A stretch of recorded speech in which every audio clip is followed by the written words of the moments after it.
CardBlitz. This is episode 69. I am your host, Kelly Reed, joined by my friend, Andrew Cravata. Andrew, how's it going?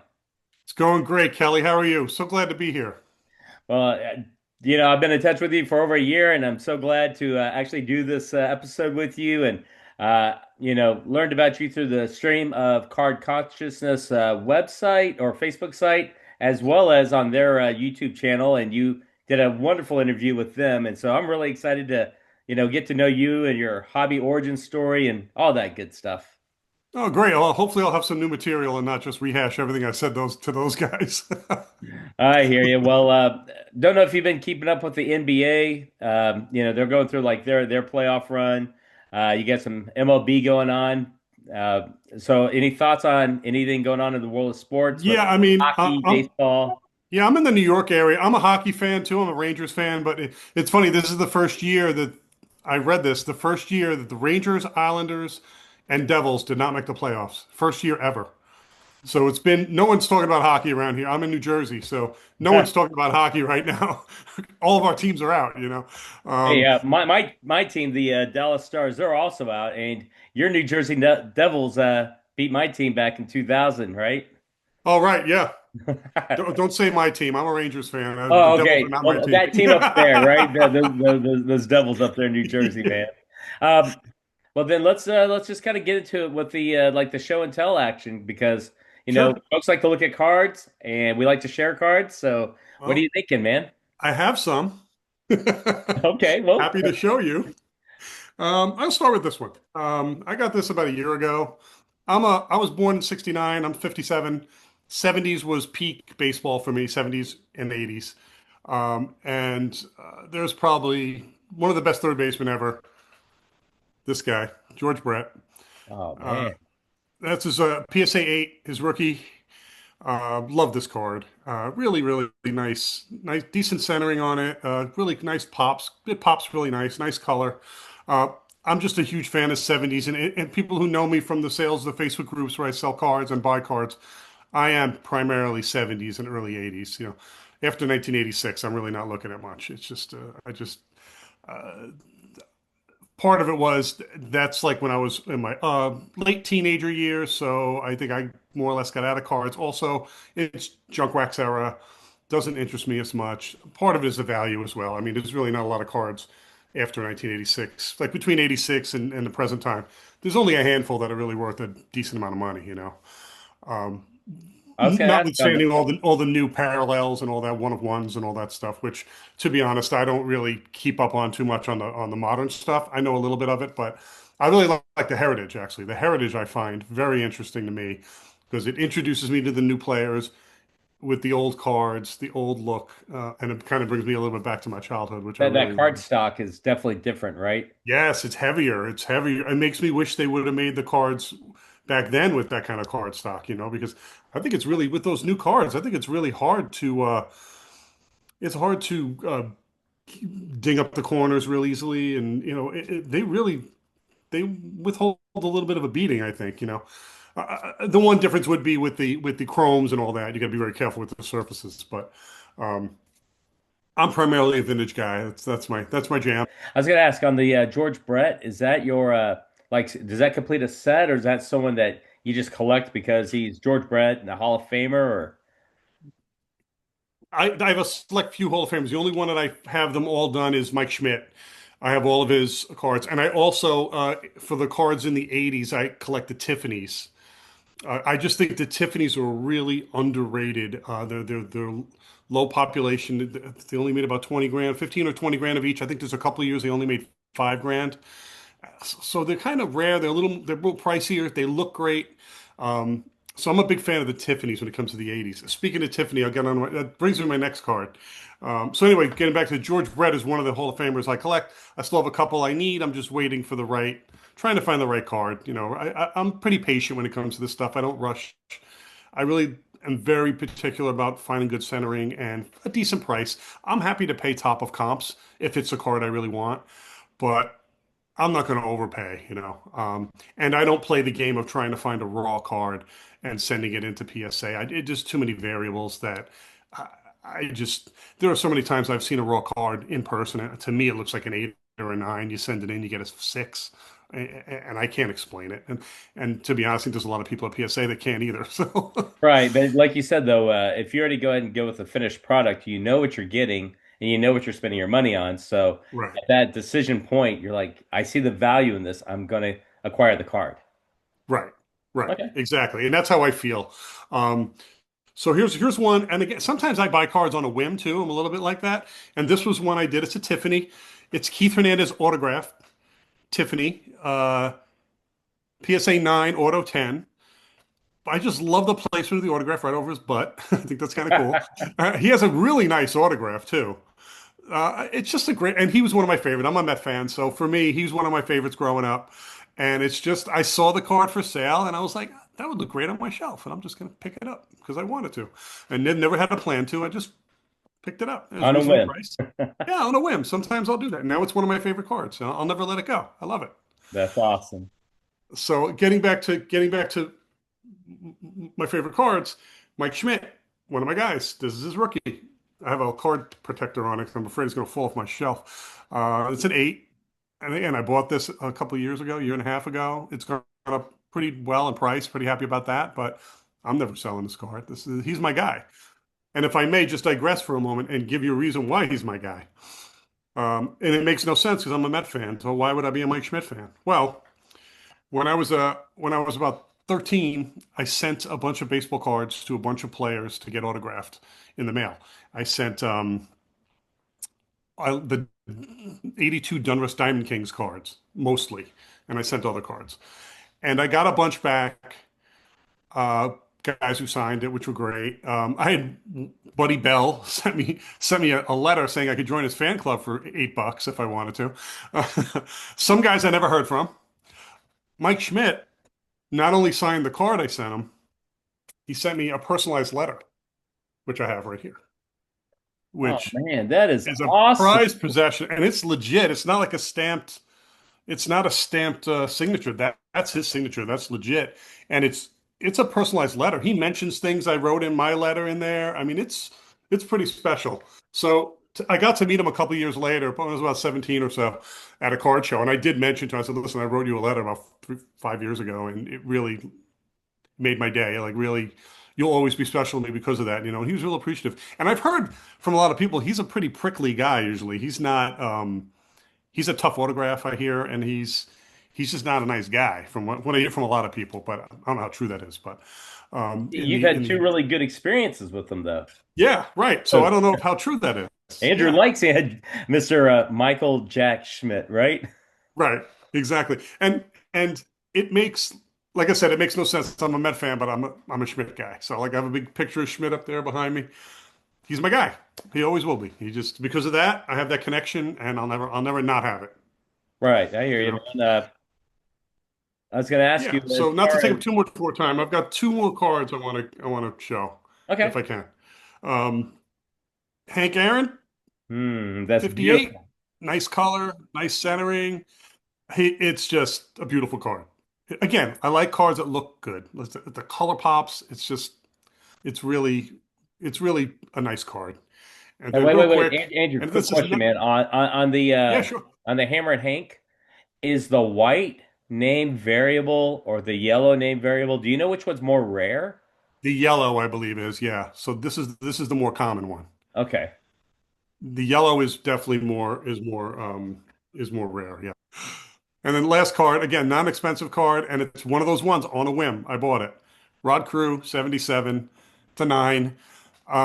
But I love the picture. It's in action, him stretching for a play at first base. He was definitely one of my favorites growing up, but he's not one of the guys I collect all of his cards. I just like this card a lot. And I always have. And I was like, and I saw it, price was right, and I'm like, look great on my shelf. So I'm getting it. Hey, can you hold it in your left hand so Oh that yeah, sure. the glare won't? Am I Oh, getting too much yeah. glare there? Oh, Okay. there. That is spot on now. Isn't that great? Dude, and that's a nine? Holy It's a cow. nine, yeah.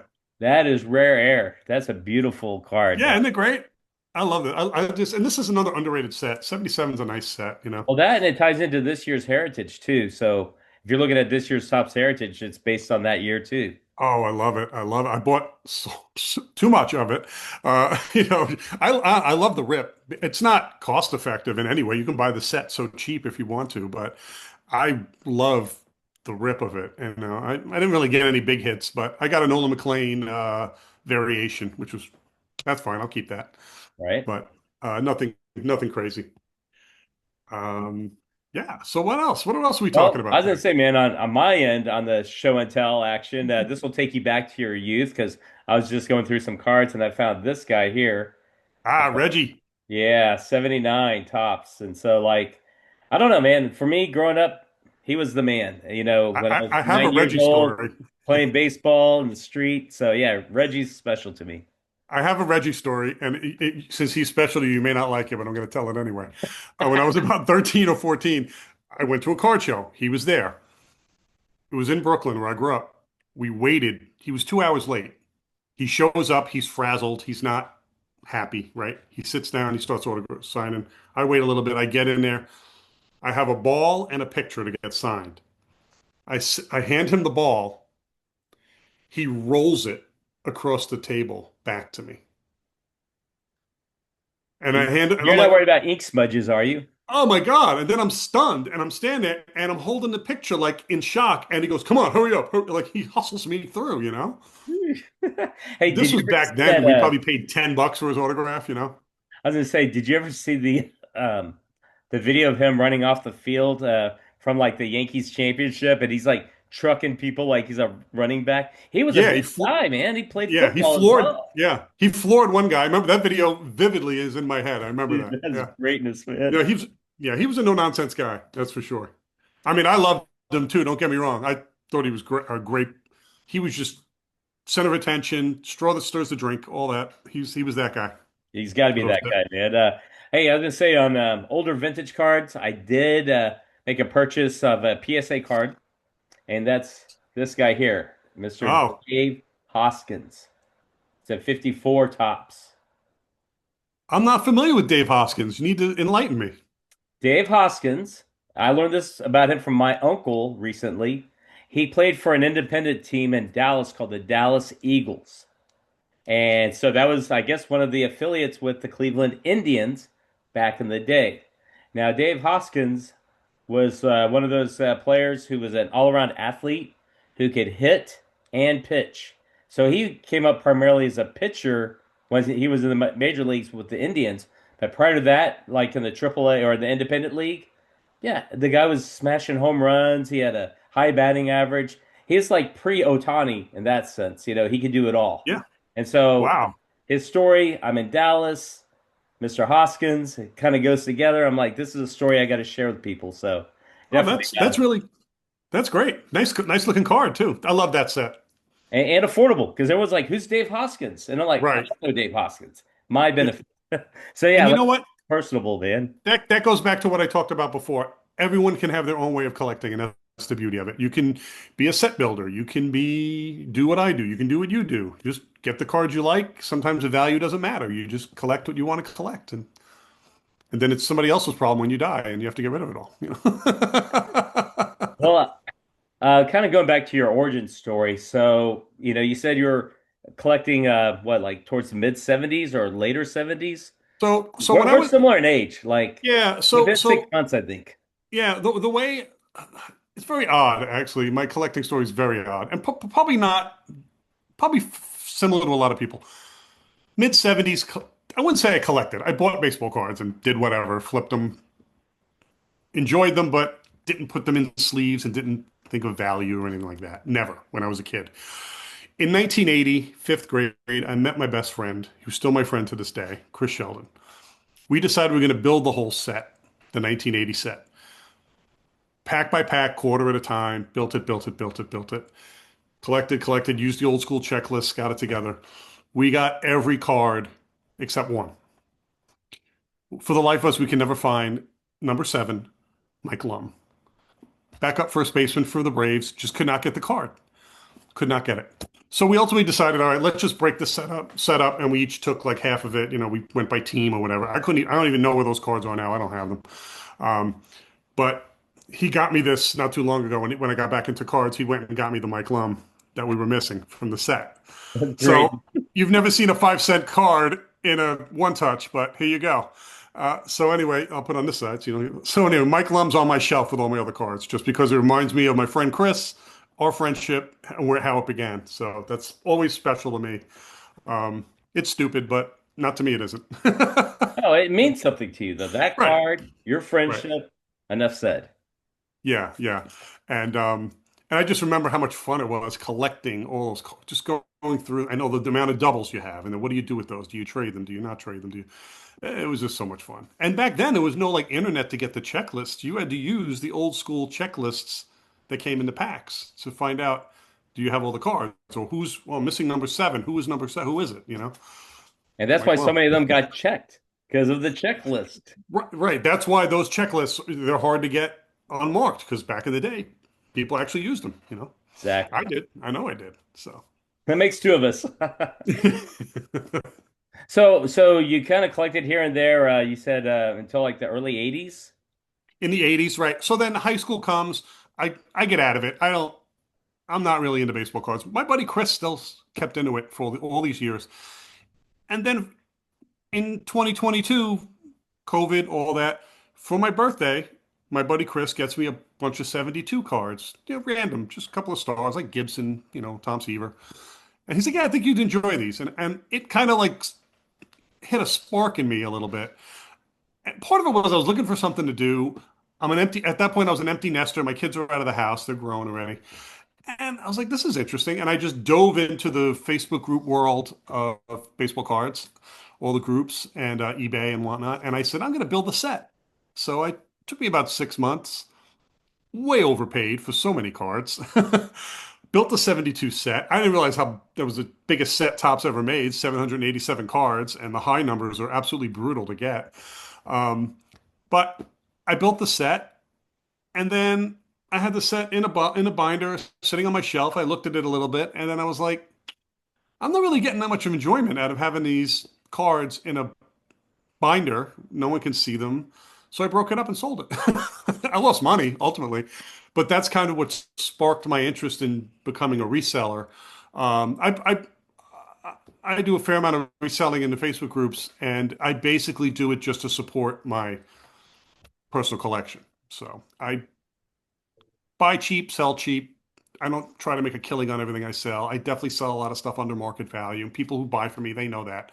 Um, and I just think it's the right way to handle it. I love doing it. It keeps me out of trouble. It's what I handle. It's what I do. I spend all my spare time doing this, and I love it. Well, Andrew, it's getting into like I guess the Facebook sales of it all. So what are the pros? Like, do you only sell on Facebook or do you also sell on eBay? Are you at card shows or I'm curious. Okay. Yeah, I only sell in the Facebook groups, and there's few reasons why. One, eBay is tough. The fees are murder on eBay. They're taking a 13% bite out of everything. So if you're selling a lot, you can get murdered there. Shows, I don't really have any interest in doing shows. I've sold more on a dollar basis in a few hours online than I can sitting at a show all weekend. And one of the things that really is helpful with selling online is you can target your sales. I'll give you an example. I recently bought a lot of set 1975 cards, um, and they were really nice. So I went. Now, if I was doing a show, I could put them in a box on my table, and you'll need to find the right person walking by who's looking for 1975s. Well, in the Facebook groups, there's a designated group just for 1975 set builders. I go there, I post them all for sale. They're all gone in a couple hours because I'm finding the right people. And it's real easy. You take It's pictures. targeted. That's Yeah, your it's audience. targeted. You're Yeah, like right there, make the sell. right. And I make it reasonable. I'm not trying to kill anyone. I kind of know what the market value is on cards. I make it reasonable. I think I'm good at what I do. I pack them right. I respond quickly. They pay me. I ship them right away. That's part of it too. And talking about pros, and also I just like I said, overall, one of the pros of selling this way is the amount of volume you can do, as opposed to going packing up your cards, going to a show, putting them out, spending the whole weekend there. I'm sitting at my computer taking pictures, posting them up, and I can do it on my time. I don't have to. Oh, I have to plan for the show. I can post them anytime I want. So I usually try to do a big sale every 2 to 3 weeks, And then in between, I sell little lots, or I'll do some auctions on some. If I have a big card, I'll do an auction on it. All So, right. Well, it but sounds it's like worked out very well for me. I'm saying then you obviously you're able to kind of have those repeat customers. You're able to kind of like network with them in a sense, and the rapport is built as well, right? 100%. And I have so many repeat buyers, and then you'll have guys who'll PM you and be like, "Hey, I'm building the 73 set. Do you have this, or this?" And if they're a regular, I normally wouldn't do it for a rando or someone I don't know because I've had people waste my time. Like "Hey, can I send you a list?" Yeah, they send me a list, and then I spend, half an hour pulling cards, and then they go, "Oh, I don't want to pay that much," or "Oh, that corner's dinged." Oh, I'm not dealing with that. But if it's a regular buyer of mine, I'm happy to help them. And I know they know what to expect from me. I know what to expect from them, and it works out really well. Um, Getting into talking about the cons, this is the biggest con I think of buying online, or not selling but buying. I would never buy high grade raw card online because I think you've got to see it in person. There are certain things that pictures are just not going to show you on a raw card. So I never buy a high value raw card online. It's just not something I'd be comfortable doing. I've done it and gotten burned. You know, people are very people have a very different understanding of card grades. I It's not really cut and dry. People will call a card VG or EX and it's way below, or they'll call it mint and it's certainly not mint. So it's definitely something to be guarded against if you're going to buy cards online with pictures. Let me ask you this. You know, I believe you're a stand-up guy. However, maybe there are certain folks that aren't so stand-up. Um, Recently, PayPal said that if you're like reselling cards and you're known as a reseller, like they're not going to honor their was it goods and services? Does that Right. impact you? Do you have any thoughts on that? No, I've been fortunate. I haven't had any issues yet. So no, but yeah, I don't. The problem's going to be where, yeah, I understand that, but that's a shipping issue. And I know what you're saying. PayPal is more someone rips you off, whatever you play goods and services. I understand. Yeah, I don't know, Kelly. It's going to be a little conundrum for a few people, I think. I've been fortunate. I haven't had any. I've never been scammed. I've had a couple packages lost in the mail where I made good by my buyer, and then I worked it out with the post office, trying to get compensated. I mean, I took a hit on a couple of them, but luckily it wasn't a lot of money. But yeah, no, that could be an issue if that's the case. I read a little bit about this, and I'll be honest with you, I'm not that familiar with the whole PayPal not covering for collectibles and whatnot. So Right. And no worries. Like I said, I mean, I think it was something that I've seen rear its ugly head in the Facebook group. So I thought, well, Andrew, you know a lot about this, thought I'd ask. yeah, Uh, no, that's yeah, and the groups are great. I mean, part of it is know who you're buying from. If they're labeled a group expert, chances are they're pretty solid. You have nothing to worry about. See how long they've been in the group. See how they respond. See how they communicate. You can protect. Yeah, are you taking a risk buying? Yeah, you are a little bit. But I would start. The more you get familiar with the groups, and there's certain groups like you're familiar with the group I admin in. It's the biggest group, the Vintage for Auctions Fire Sales group. We have right. 68,000 members, and we have everything on there from junk era cards to mantles and errands and Willie Mays. So Right. That it's an awesome Facebook page. So I yeah, certainly it's a vouch. It's a good one. right. And one of the reasons why is the way it's run is we have an admin team of 17 people and we vet every person who joins that group. So you're not getting some Nigerian scammer in that group selling bogus cards or trying to rip people off. And if we do find any bad actors that get through the gates, we remove them immediately. We do not tolerate, we don't suffer fools, is what I like to say in that group. Or anyone just acts out of line, they're out of the group. So it's a really well run group. I give Mark Fahrenbacher a ton of credit for running it and the rest of the team. And he created the page a few years ago, and I'm fortunate enough they asked me to be an admin last year. So, and I'm happy to. I just think it creates a nice marketplace for people to buy and sell. It's a great community, and there's a lot of great people. And I've met people there and built relationships with people I've never met that feel like they're like my best friends. And so it's interesting and It's fun. special, right? It's good. It really is. Well, let me kind of segue over to the reason why I initially or second, I guess initially reached out to you recently, and that's the story of a big card that you acquired. And I don't want to spoil it yet till the very Okay. end, but let's talk about said card Yep. um, without showing the card or naming the card. Okay. You ready? Uh, yep. Okay. So it's one of my PC guys, and I had almost all of his cards. He has a long, you'll know by the time I get to the end of this who it is. But he played a long time. He had a long run. He's an absolute legend of the game. I needed his rookie card, and I had an opportunity to buy it last summer, and I had my finger on the trigger, and I didn't do it. And then I just watched the price of this card go up and up and up. So I pulled the trigger, and I'm glad my wife isn't here to hear me. I'm not going to talk dollar figures, but No, don't. it, Just it was three times more than any other card I've ever bought. So without further ado, it's it's a it's a Nolan Ryan pretty rookie. penny, this card. It's Uh, a Nolan Ryan rookie, PSA 7. And a shout out to Rye Ginger who sold it to me. He's definitely one of the top sellers on the pages and very accommodating and very just knows his stuff and is really, really a good seller. Shipped it right away, beautifully packaged, and it's everything I wanted in this card. I'm so happy with it, and I love it. And again, never selling it. so let me ask you this, Andrew. Is that your grail, as in like, hey, you are now a content collector and you're good, or is that just a gold card, or what are you thinking, man? Like, I how think do you rank it and place it? And I'd put it. It's in the top five of cards I want. There are higher level ones that I don't know if I'll ever attain. I have two in mind that I really, really want. And yeah, they're awesome sports figures, but it's more because they're more American icons to me. So, Jackie Robinson, 1952. I think that card is just gorgeous. The it's red. beautiful, exactly. The colors, I vibrant. love that card. So that is on my list. That is a pretty penny. Uh, and then the other is, and I don't collect basketball, but the other would be Michael Jordan. I would love to have a Jordan rookie, a nice one, a R 7 or an 8. Rookie, are you talking like Fleer, Star? There's a whole like Yeah. debate now on that part of the equation.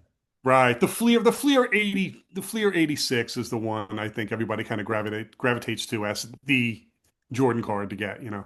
And that's what I would probably want to get. But down the road, we'll see. If the right opportunity comes along, I'll do it. So, what is it that motivated you to get this Ryan rookie? Is it the fact that it's a rookie card? Is it Ryan? Is it from the 68 set? Like, what motivated you to say, "Hey, I'm going to go on a high-end purchase, and it's got to be this guy"? Right. It came down to he was one of the guys, like I told you, I have like 7 or 8 Hall of Famers that I collect. He's one of them. I need only one other card now, but I only need his 85 Tiffany, which is really hard to get in a 9 because they only have 5,000 of them, and it's not that many graded. Um, and the 68. So I knew I was going to get it, and I was like, hey, listen, if I'm going to get it, I'm going for a big one. I want a nice one. So when I was, like I said, when I was looking at this last summer, it was 25% cheaper than what I paid for it this year. But I I'm just I was just happy to get it. It's a dream card. It's a Grail card. Can you have more than one Grail? Let me ask you that as a collector. Sure, why not? Like I Okay. said, that's the beauty of collecting. There's no rules. There are no rules. You just We have the collect what Andrew you rules, but there are no yeah. official written down rules yet, so we can collect how we like. All right. Yeah, Um, you collect what you like, and I love Nolan Ryan. He's a legend. And I watched him play a number of years. So actually, he was one of the first games I ever went to. I went to a Yankee game, Angels Yankees in the mid '70s, and in person, I could not believe how fast he was throwing the ball. He struck out like 11 guys that day or whatever. He had typical Nolan. He probably walked 4 or 5 too. Typical Ryan outing. But I'll never forget that. It was one of the first games I went to, and I remember my dad telling me like he's this guy's legend. all right. Quick couple of quick questions as we're wrapping up. Andrew, Nolan Ryan autograph or Jackie Robinson autograph? If you could pick one, which one are you going for? Jackie Robinson, just because it's so much rarer. I think Ryan's got so many autographs out there now. Jackie Robinson autograph's pretty special. He's been gone almost over 50 years. he passed, right? So Yeah, was it how 72, I think? 72, yeah. So how many autographs are out there? It can't be too many. Not many. Not many, Yeah. especially on a playing days card. Let's see. Next question. When you're enjoying your cards, are you like binder? Is it individually? Top loaders on display behind you? How do you enjoy your cards? You're looking at it right behind me. That's how I enjoy them. This is my home office, and I kept adding shelves. My wife's like, "What's wrong with you?" I'm like, "I have more cards. I need to show them." So um, I'm gonna attack the next side of the room next. So I still have a Oh, bunch of my PC in a box. So I want to show it off. Friday night meal. You and the missus. Where y'all going out to eat? Mexican, 100%. Up in There's a New great Jersey. Mexican restaurant in our town. What's that? Is that up in New Jersey? You guys got some Tex-Mex? We got, yeah, but it's nothing like what you guys have down there. That's what I'm asking. I'm like, all right, tell me more about this Tex-Mex, man. It's fine. I'm sure you'd be like, eh, but for me, it's fine. It is I've fun. never been to Texas. I've got to get to Texas to get some Tex-Mex. You got to come down here. We got a big show every other month called the Dallas Card Show. About 700 tables, has Oh, a wow. lot of vintage, and then the full gamut up to ultra modern. And That's some, amazing. oh, it's huge down here. We're fortunate here in Garfield, New Jersey, which is about 10 minutes from me. They have this show's been running like 30 years. They do every other weekend, and it's mostly vintage. And it's probably about 120 tables. It's a pretty big show for this area. And it's great. And I never miss it. I go every It other has a week. full range of collectibles as well. Yeah, mostly vintage, but there's definitely a couple of Pokemon, a couple of modern guys, but I would probably say 70% vintage, which is most of the shows are not like that. All So right. Two more questions, real quick, Andrew. If you had to explain to a person that has never been to New Jersey, what is a big stereotype that you want to dispel as far as like, Kelly, that's a myth, man. Like us folks in New Jersey, not like this. I will say this, all of the stereotypes are 100% true. I'm not kidding. The And accent, I'm the first, and I take I'm from Brooklyn, okay? I just live in New Jersey. That's the way I always put it. No, but it's New Jersey's there's some tough people here. Just, the rough around the edges people. That's all. Middle class, hardworking people, no nonsense. Um, a lot of Italian. I'm Italian, but there's a lot of Italian. Food is amazing, and the gamut of what you can get here is outstanding. You can get fantastic Italian. You can get great sushi. You can get I think great Mexican. You would probably disagree. Barbecue, same thing. I think it's great. You would probably disagree. You know. but if I ever make it up to your neck of the woods, we got to go have some Italian food. I'll be wild and you'll be like, Kelly, this is just No, African, man. I would take you to New York City is what I would do. Ah, hey, that's And right. I would tell you the two places I would take you. I would take you to John's Pizza in the Village, and I'll take you. We walk across town, and we go to McSorley's, oldest pub in Manhattan, one of the oldest pubs in Manhattan, and have a beer. Twisting arms here, sir. All right, last question. Since we're very similar in age, favorite genre of music, favorite song. Ooh, rock and roll, Thunder Road, Bruce Springsteen. You're a big Bruce fan. I've seen him 7 times, 27 times. Dude, I remember back in was it, I guess it was in '84 when Born in the USA album came out, and that and MTV and just like it was like clockwork, man. Every hour on the hour. So Yep. for me growing up, that's what I remember about Bruce.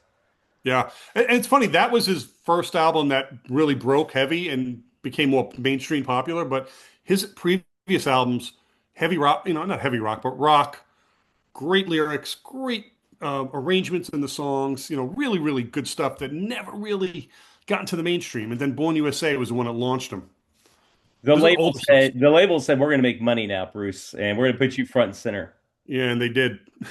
Man, and the other song I think of when I think of Bruce Springsteen is the Santa's Coming to Town, man. Like that probably gets overplayed up there all the damn time, but down Yeah. here, like we don't. I hear it once in a while. I'm like, I remember this back in the day, man, back in the mid '80s. It was good.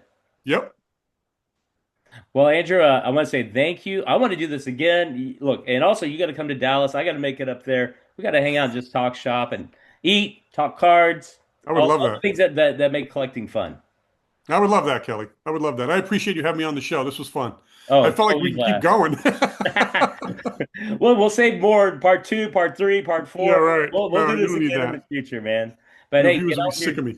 I was gonna say, get out there Saturday, Andrew, and certainly appreciate your time. All right, Kelly. Thanks, buddy. Yes, sir.